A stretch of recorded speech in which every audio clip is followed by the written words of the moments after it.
Hello again, and thanks for joining us for our second episode. Last time we started exploring what it looks like to approach God as a cherished friend, not just as a distant master. We're continuing that conversation today, and it's going to get very real. And we're going to kick that off by sharing some of our own vulnerable moments. That's why this episode is titled Keeping It Real with Jesus.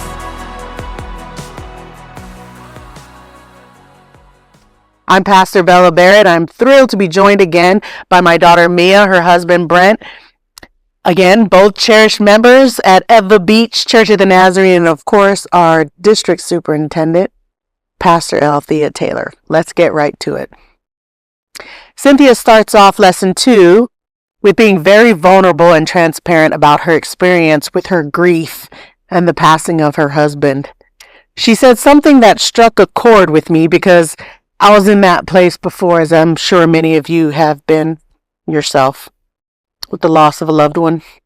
As people were reaching out to her after her husband died, we're talking about Christian people.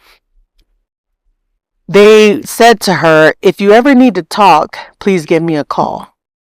They'd even urge, call anytime, day or night. But she couldn't reach out to those people because she barely knew them. She knew they were trying to be kind, but how could she be vulnerable with someone she barely knew? She goes on to say that she needed to feel safe, accepted, that she would receive understanding, compassion, and hope. The last thing she wanted was advice, pat answers, or Christian exhortations. Sometimes people will say to you,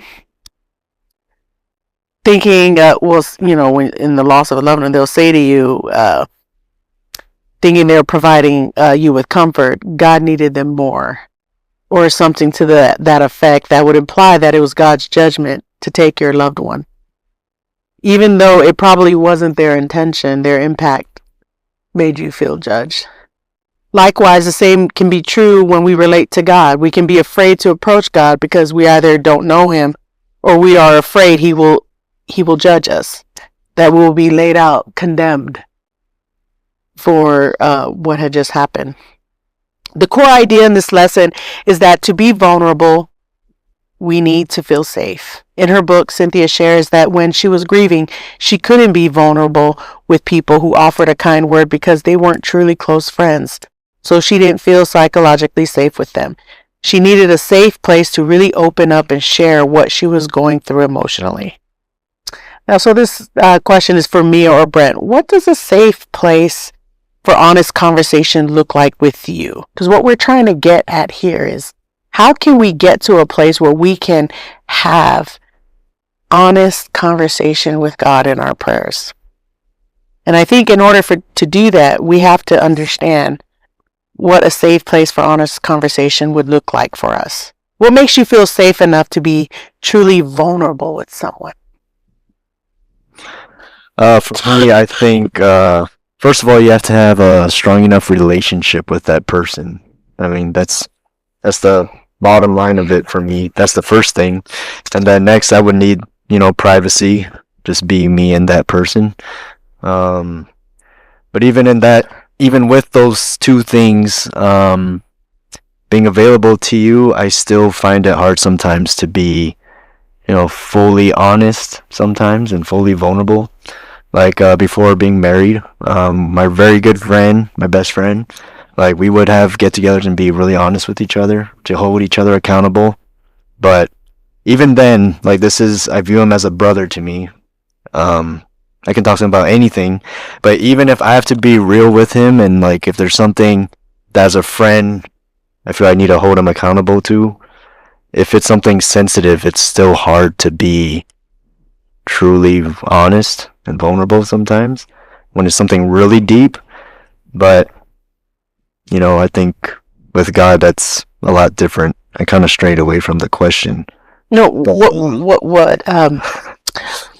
what makes it hard to be open and honest? Yes. You don't want to hurt their feelings. You don't want to offend them. For guys, all guys have a lot of pride and ego, and you don't want to beat down on that. So I say that's what makes it hard. But in terms of like focusing on the question, what makes it safe? What makes you feel safe? I would say it's you have to have a strong enough relationship first. Because I don't care if it's just me and one person in a room all by ourselves. I'm not going to be, fully open and honest if I don't have a good relationship. So it sounds like for you, you have to be confident. Yeah. Yeah. Yeah.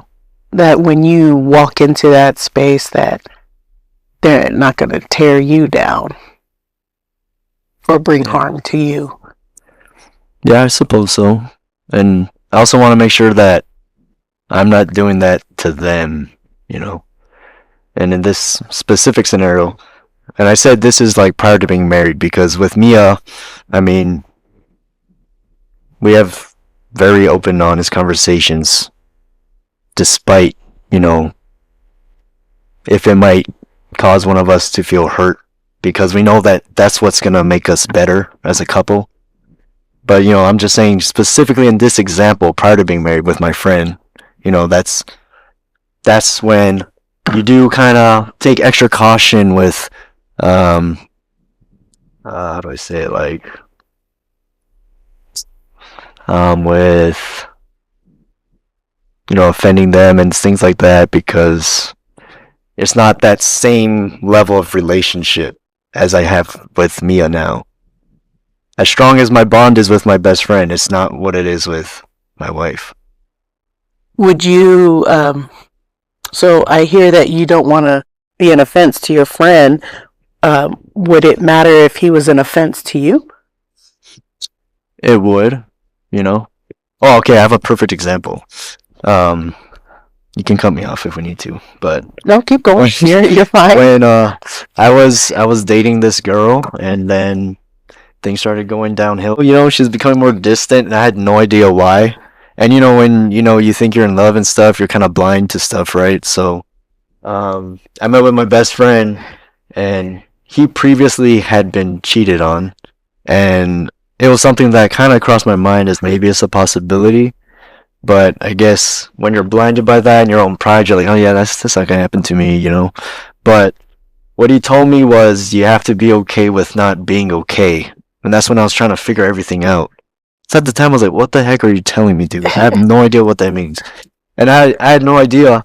But after I got some closure and some clarification, it made perfect sense. And that was honestly the best thing I needed to hear at the time. And he did it without offending me or, making me like overthink or get too anxious. And because I have a good relationship with him, I was just okay. If that's what he says, I'll trust him. And yeah, at the time, that's really what I needed. Because that's exactly what happened. I had to be okay with not being okay. Because I was not okay, after I found out that I was cheated on. And, I've been really blessed, praise to God, that I had a really nice, easy bubble wrap childhood. I didn't have any big problems or anything. So for me, that was like the biggest thing. That was just like tore me apart. So it sounds like, and you could correct me if I'm wrong, that in order for you to be vulnerable with somebody, that they need to know what you need, like how you process information, right? Because it sounded like you needed time, and that how you receive information, that he gave it to you in a way that wasn't so direct. He gave it to you indirectly. Yeah, it's true. Which helped kind of with your pride a bit. You didn't hurt your pride. Right? He gave it to you in a way that was more gentle. A little bit more gentle. Yeah.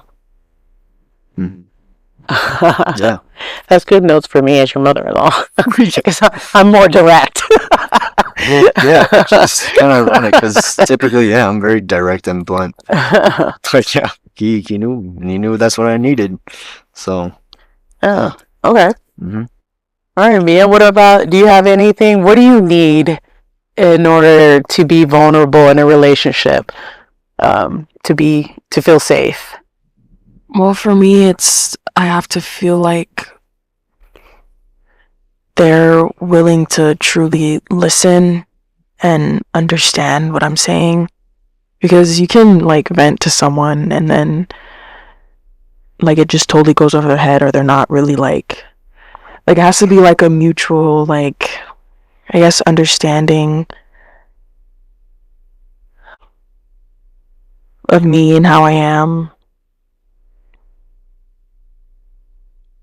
Yeah. I mean, if that's in place, and I feel like I trust the person, and, like, they're not gonna use whatever I say, like, for nefarious reasons or whatever, like, tell other people, then that's when I'll feel like a safe place where I can really open up. Where they let you talk and not try to interject. And yeah, or even, like, kind of like what, I guess, kind of maybe a little bit like what Brent was talking about, like when you're talking to someone and you're opening up and have these, like, really vulnerable, raw feelings, and you get hit with a, well, it's all in God's plan kind of thing, and then, like, for me, that will kind of shut me off, because then it's like, but you're not listening to me. Like, can I just be... When they offered you a conclusion when you haven't even really figured it out yourself. Yeah.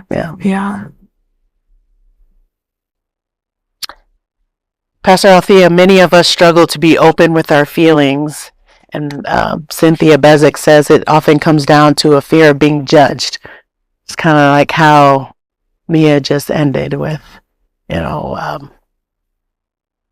we try to share what we're feeling with others, and people mean well, and I think Cynthia alluded to this when she was talking about her experience with the passing of her husband and grief, where people's intentions don't match the impact, where they offer conclusions to our struggle when the reality is we're still in the gray. We're still in the midst of the struggle. We can't see just yet where we haven't arrived on that conclusion yet. And like what Brent is saying, that we need a more gentle hand.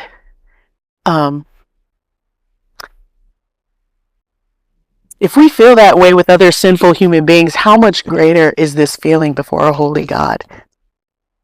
It's much easier to tell Jesus about our blessings than it is to confess feelings of worthlessness, anger, or shame. Can you speak to this from a scriptural perspective, specifically from Hebrews chapter 2 and chapter 4? What do these passages tell us about Jesus that should give us the courage to be completely honest with him in our prayers, especially with our sin, hurts, and shame? So I'm going to be protracted just a little bit, because there's two things that both me and Go right ahead. Brett have said that I jot down little words that trigger thoughts for me. And we probably mentioned and talked a little bit about it in the first podcast, and I'm not going to go all the way back there, but the word trust came up in both of you in having conversation classes, and again, relationship. And there was something Mia said in the first podcast about time. And while we were having the conversation talking about, Brett, it was with your friend, and, they're in relationships that we can see and hear, you'd say, well, how do I do that with God? How do I have that kind, how do I get to that kind of place? I will make reference to the Hebrews 2:17 and 18 and 4:14 and 16.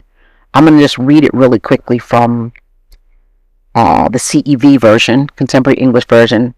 Kind of chose that because the language is very plain. And so let me go back to 2 first.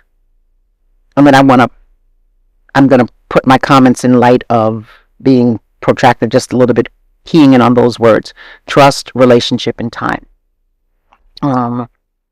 So Hebrews 2:17 and 18 says, Again, I'm reading from the CEV, Contemporary English Version. It says that he had to be one of us. He, meaning Jesus, had to be one of us so he could serve God as our merciful and faithful high priest and sacrifice himself for the forgiveness of sins. So just kind of emphasizing to us the nature of who Jesus is. And verse 18 says, and now that Jesus had suffered and was tempted, he can help anyone else who is tempted. So he had to be like us so that he could intercede for us. If we accept this to be true, then we see God, and Jesus is the image of God to us. Then we can relate to God. So that again, the relationship that gets tied there, that again, God is not this abstract, but God put on flesh and came to earth to experience the very same things that we're going to experience, to be tempted in every way. That blows my mind every time I think about it, because we think, oh, God was only tempted today. No, God is tempted in every way that you have been tempted, and some other ways that you haven't been tempted, right? Yet did not sin. So he knows what it is to have to wrestle. Let me read the next passage, Hebrews 4:14 and 16. Hebrews 4:14 and 16 says, we have a great high priest, again referring to Jesus, who is our great high priest. We have a great high priest who has gone into heaven, and he is Jesus, the Son of God. This is why we must hold on to what we have said about him. Jesus understands every weakness of ours because he was tempted in every way that we are, but he did not sin. So whenever we are in need, there goes the trust. So whenever we are in need, we should come bravely before the throne of our merciful God. There we will be treated with undeserved grace, and we will find help. I think part of this relationship, this whole idea of relating to God out of relationship, takes time. Going back to what Mia said in our first podcast, this doesn't happen overnight. And this doesn't happen just because you read this one verse or two verses or these three passages. It means that you were spending time learning who God is. I think it's Peter who says, and I don't remember exactly where it is, but I know it's in Peter. It says, everything you need to live a godly life, you already have been given when you've accepted Jesus Christ. And it says, all you have to do is learn of me, learn of Jesus, who Jesus is, what Jesus did in his life.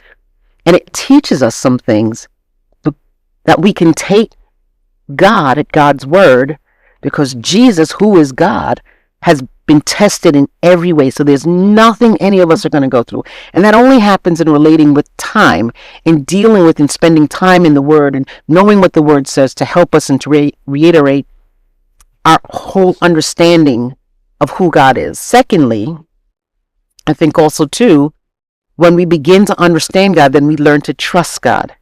I think it was, Brent, you might have said it. Trust doesn't happen overnight. Trust happens from, you have to, at the speed of relationship. at the speed of relationship. Yeah. And trust is about trusting someone's heart towards you.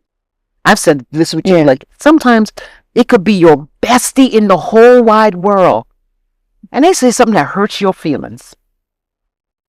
And legit, you're hurt. But then you back away from it and you're mad at them for about a hot second. And the reason you can let go of the hurt is because you say, you know something though? You're my friend. You're my ride or die. I know that you're not trying to come at me that way. It's not like some stranger. You can look at them from the long view. Yeah, and just say, you know something?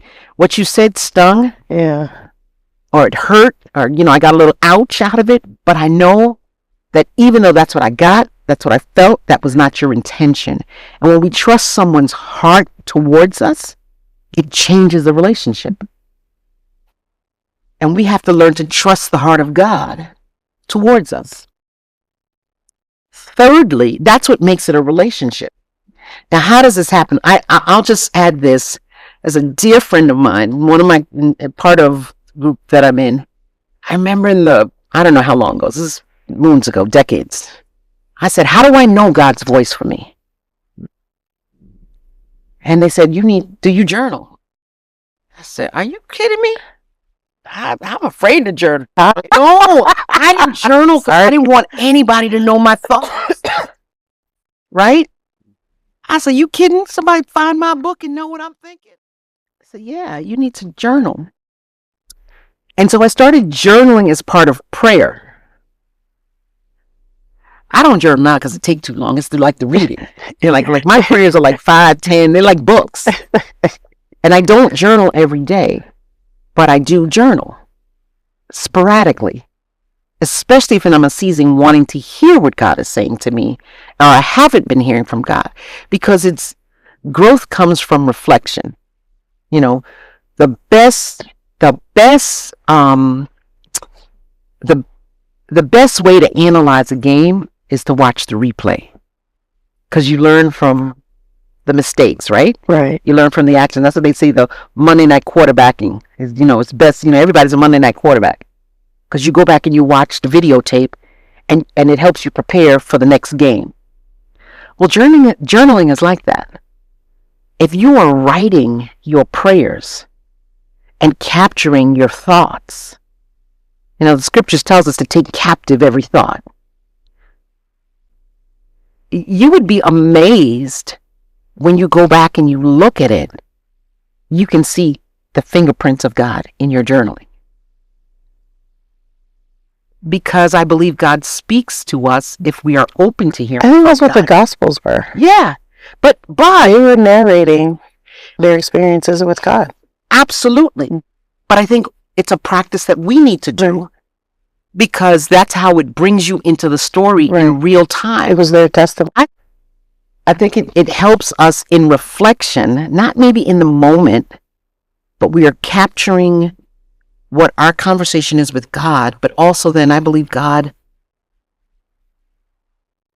pray that God directs my thoughts. Right, it's tracing what God is saying to you. Yeah. Tracing the hand, yeah. And so I said, God speaks.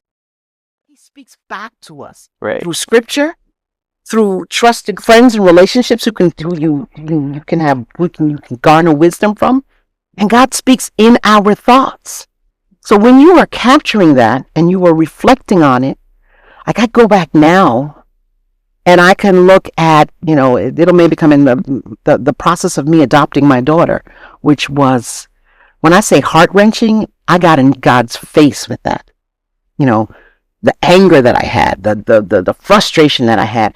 And in capturing all of that and going back and reading, I said, oh, wait. That was my emotions in there, but God was also speaking, because I was writing down these thoughts that I was like, where the heck, what's that? Where's that coming from? But it's in reflection, and I said, this was really God's doing. And that's how you begin to understand how God speaks to you. So my friend who said, do you journal? I said, no.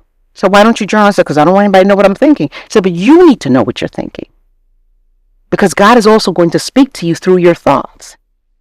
So journaling helps us to understand and to see the fingerprints, how God speaks to us, because just because God has done something one way doesn't mean that he has to do it the same way again. And it doesn't mean that just the way God speaks to you, or the way God talks, has a conversation with you, Mia or Brent or Bella, doesn't mean that that's how God's going to speak to me.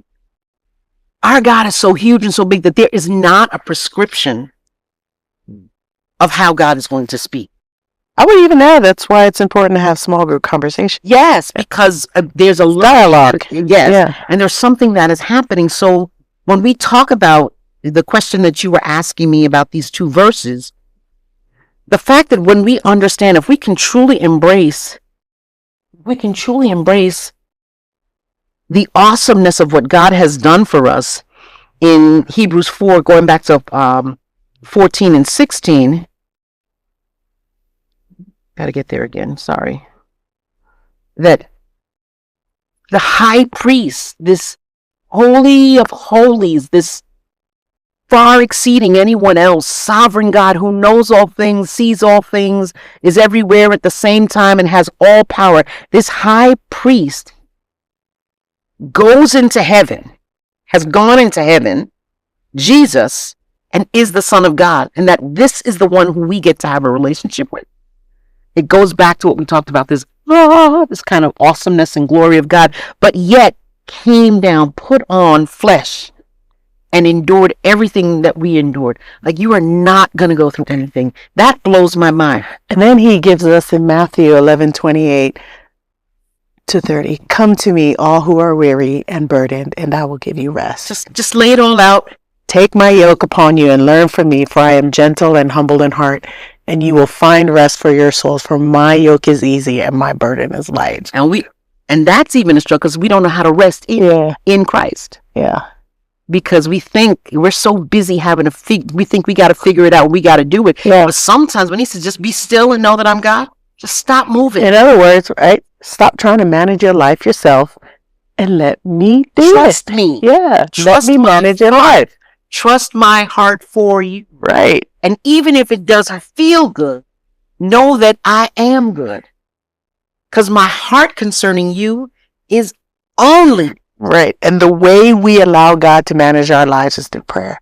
That's right. That's how we discern God's prayer for our lives. The conversation with Amen. God and learning dialogue. Yeah. With the Holy of Holies, with the one who is omnipotent, sovereign, King of the universe, creator of all things, yet put on flesh to experience what we experience. So I want to direct this next question to Mia first. I want to direct this to Mia first, and then Brent, you can answer afterwards. But Mia, if you really thought God would offer personalized understanding, passion, especially after hearing Matthew 11:28. If you really thought God would offer personalized understanding and compassion, if you risked sharing honest feelings with him, how would your prayer life change? How would your relationship with him change? I think it would change very drastically, just because listening to what Pastor Althea was saying about knowing to rest in God, that's something that I struggle with just trying to have everything in my control and not giving it to God, and that I feel like that reflects in how I pray. Because it's just more of I'm trying to steer God into how, like when I'm praying, I'm trying to steer God into what, I want the outcome to be or what, instead of just, giving it all to him. And yeah, I feel like that's interesting, because that's in what you're saying about what you needed for your safe space is the very thing that you're projecting onto God. Yeah. Yeah, your unwillingness to, what you needed, right? You didn't want people interjecting their conclusions. Is the one thing that you're just admitting that you're doing to God. I am what I don't want. I'm doing the things that to me. Oh gosh. Revelation. Yeah. Oh, you're not alone. It happens for We're laughing because we all do it. What about you, Brent? I think it's kind of funny because hearing her answer kind of makes me think like you should talk to God before you talk to me, because I'm always trying to wait, say that again. You should talk to God before you talk to her. Before you talk to me, because you come in and you're telling me stuff, but I'm not that great at just listening. I always try to fix things. And I think that should be the rule for every marriage. Should stop doing. Guys typically are fixer, like project. Yeah, that's so. Yeah. Yeah. Fix it. Make it all better. Yeah. Just listen. Yeah. Yeah. Exactly. Don't vent here. Don't fix me. Yeah. Yeah. That's exactly what it is. Just me. Mm-hmm. Oh my goodness. That's funny. Time though, I can't stress. We take time for everything else. And time is value. I mean, time once gone, you can't get it back. Time keeps on timing. Right. And so we make time to, this is not a dig, but we make time for sports, right? Mhm. We make time to, which is good. We make time to have personal time together, which is good. We make time for family get-togethers, which is good. We make time to study, which is good. But we don't make time for God. Like we create space for all the things that are important in our life. And God typically gets the short piece. And so you have to ask, is the relationship that important to us? Because if it is, we'll make time for it because everything happens at the speed of the relationship. God desires, from the passage you quoted in Matthew, for us to come. Come to me, all who are weary. And you don't have to wait till you're exhausted and tired to go. What if we just had a practice of going to the Lord out of relationship? Because prayer is having a conversation, perpetual conversations, ongoing conversations. We talk to one another far greater than we talk to spend time talking to the Lord. What if we started to flip the script just slightly and said, God, what if I even give you just 10% more of my day than what I'm currently giving you now? And that doesn't sound like a lot, but let's say you give God 5 minutes. Let me do this number I can do. 10 minutes. 10% more would be you give God 11 minutes. Is 11 minutes going to kill us? If we went from 10 to 11? Right. Or if you had 20 minutes, you got 20-minute devotional, whatever. You read passage of scripture, put your laundry list of things you want to ask God about. So we're actually going to do that now. Okay. Right? Because we said at the beginning that it's not about, learning the how-to of prayer, right? We're actually going to pray. And it's about deepening this relationship. We're actually going to pray. We're talking about prayer. I think we're just... Yeah. So, we're going to look at page 39 to 40. This has been part 1 of our podcast series, Prayer Begins with Relationship. Our goal has always been to be honest and vulnerable about our own prayer lives, hoping that by sharing our experiences, we can give you the courage to be honest with God and yours. Today, we've explored using journaling to discern God's voice by tracing your thoughts and discovering how God speaks to you in that process. The key, as we've discussed, isn't about getting the words exactly right, but about opening your heart and being authentic. Prayer is a conversation, and the best conversations begin with honesty. Join us next time for part 2, where we'll dive into different types of prayer and how to handle common distractions and doubts. Until then, keep talking to God, keep listening, and remember, your relationship with Him is what matters most.